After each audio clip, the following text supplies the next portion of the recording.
Hello, I'm Dr. James Kite, and I'm one of the academic leads for social media and prevention within the Prevention Research Collaboration. The PRC is very active in studying the use of social media, both for and in opposition to public health aims. And today I'm going to show you some of the examples of our work on both sides of this social media spectrum. And the first area is around industry practices on social media.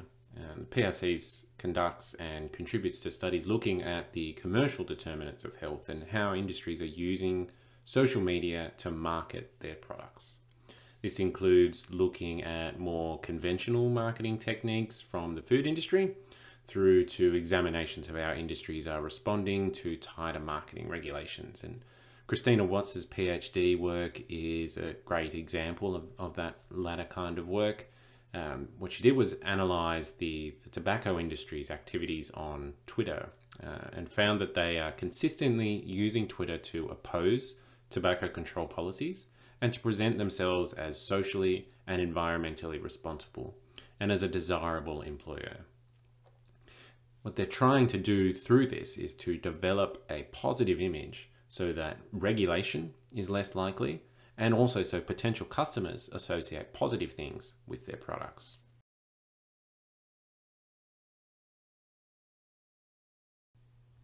On the other side is our work on how public health uses social media. This includes theoretical and conceptual development that will really help to shape the use and evaluation of social media in health over the coming decade. And this includes Lillian Chan's influential paper on evaluation metrics used in digital campaigns, and also my recent work on how campaigns are theorized to influence health-related outcomes. These papers have highlighted the focus on engagement metrics in evaluations, but without really having any sort of exploration as to what the value of engagement actually is. So, what is the value of a like, a share, or a comment when it comes to achieving health outcomes? And it's this kind of work that we're doing in the PSC that's starting to bring those kinds of questions into light.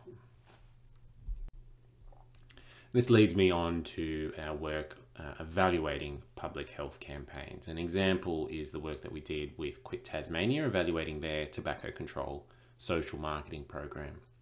It's one of the first evaluations to look at the contribution of social media elements to a comprehensive campaign.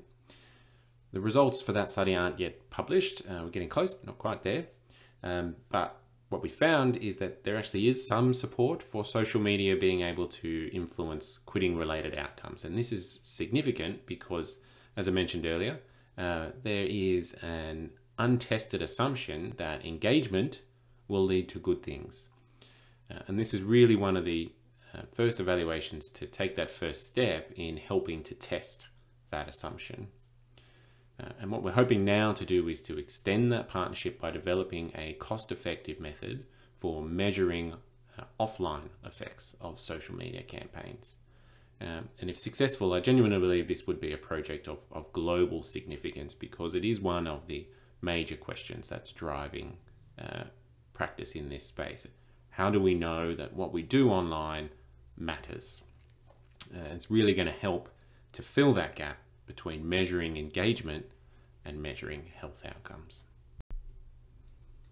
And lastly, I just have to acknowledge the contributions of my colleagues, particularly Becky, Christina and Lillian. There's also been plenty of frequent contributions from many others across the PRC. Also have to acknowledge some of the great partners that we've been lucky enough to work with in this space, and we're really looking forward to strengthening these partnerships as well as developing new ones in the years to come.